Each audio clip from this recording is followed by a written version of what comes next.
Welcome to Assembly Bethesda, the place where we gather to explore the depths of faith, culture, and the human heart. I'm your host, Hayne Fogarty, and it's truly a pleasure to have you join me today. You know, life throws a lot at us, doesn't it?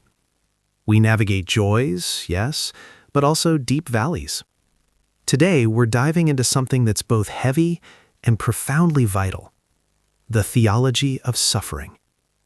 And what's interesting, what we'll unpack, is why the goth subculture often grasps biblical lament more intuitively, perhaps more authentically, than many within the traditional church. It's not about fluff, it's about straight talk on pain, honesty, and ultimately, hope. So let's get into it, shall we? Let's be real. Suffering is universal. No one, absolutely no one, escapes it. Whether it's the crushing weight of loss, the relentless ache of illness, the sting of betrayal, or just that quiet, persistent longing for something unfulfilled, pain is an undeniable part of the human condition. From a Christian theological perspective, this suffering traces back to the fall. Creation, once perfect and good, was fractured by sin. As Romans puts it so powerfully, the whole world groans under its weight. But here's the thing, and it's a crucial point. Suffering is not the final word. In God's hands, it becomes a crucible. He uses it to shape us, to draw us closer to Him, to conform us to the image of Christ, who, let's not forget, experienced ultimate pain. It's a journey, a painful one, but one with purpose. The Bible, thankfully, never dodges suffering. It confronts it head-on, in the most raw and honest ways. Just look at the Psalms, for instance. Over a third of them are laments. The writers pour out every raw emotion imaginable: anger, confusion, despair. Think of Psalm 22, which begins with the heart-wrenching cry, my God, why have you forsaken me?" Words Jesus himself quoted on the cross. Job curses the day of his birth. Jeremiah wishes for death itself. This, my friends, is not rebellion. It's prayer. Lament is an honest turning to God, naming the hurt without reservation, asking for intervention, and often, miraculously, moving towards trust and praise. It refuses cheap comfort, sitting in that difficult tension between profound hurt and unwavering hope. Yet so many Christians, so many church cultures avoid it. We favor victory songs, positive vibes, and lament feels too dark, too doubtful, doesn't it? We worry it undermines our faith. But skipping lament, that leaves suffering unprocessed, and it festers. Now let's pivot and consider the goth subculture.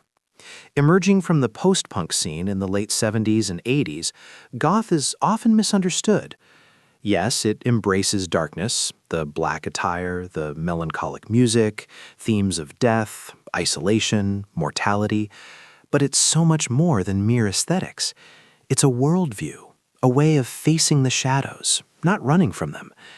Goths find beauty in melancholy, art, sorrow, and they don't rush to artificial positivity. They linger in the uncomfortable, acknowledging the darker facets of existence.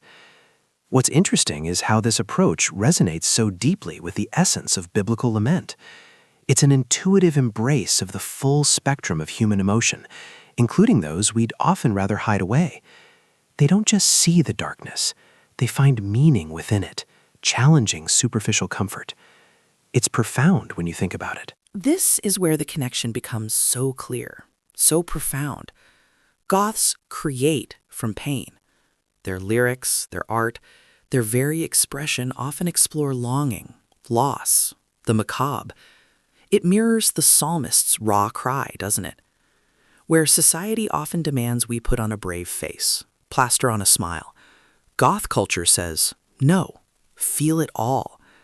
It provides a much-needed space for heavy emotions without judgment. For them, pain isn't something to be hidden. It becomes fuel for creativity, for community, for powerful expression. And here's what's truly compelling. Christian theology desperately needs this kind of honesty. Jesus himself lamented. He wept at Lazarus' tomb, cried out in agonizing prayer in Gethsemane. Lament is how believers grieve with hope, rebuilding meaning in relationship with a God who suffers alongside us. Goths, even without explicit faith, often model facing darkness squarely, rejecting denial, and finding depth in those uncomfortable places. They don't shy away. So the connection, when you really look at it, is undeniable. Biblical lament invites a raw, unfiltered encounter with God in our suffering. Goth culture, in its own way, lives that rawness daily. It reminds us as believers to stop sanitizing our pain, to stop pretending everything is always okay.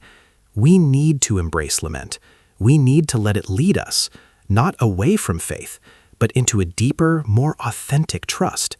Suffering shapes our character, yes, but lament is the process, the guide that allows that shaping to occur. In darkness, that's often when the light breaks through the clearest. Goths understand this intuitively. Their subculture celebrates the full spectrum of human experience, joy found in sorrow, beauty in decay. And Christians? We can draw from that, not necessarily by adopting the style, but by embracing the willingness to sit with pain, to voice it to God, and to wait with expectation for redemption. It's a powerful lesson. Suffering is real, friends. It's an inescapable truth of our existence. And lament? It's not just a response. It's the faithful response. It honors the truth of our pain while clinging tenaciously to the hope we have in God. In a world that often flees discomfort, that rushes to silence any sign of sadness, this is a radical act. Goths, perhaps surprisingly, show us one way this looks lived out in culture. May their example challenge us then to lament well, to suffer honestly, and to courageously find God in the shadows, knowing He is always there. That's our time today on the Theology of Suffering and why Goths often get lament right. Thanks for joining me on Assembly Bethesda. As always, it is a genuine pleasure to spend this time with you. Thank you for tuning in. God bless, and until next time, keep exploring those depths.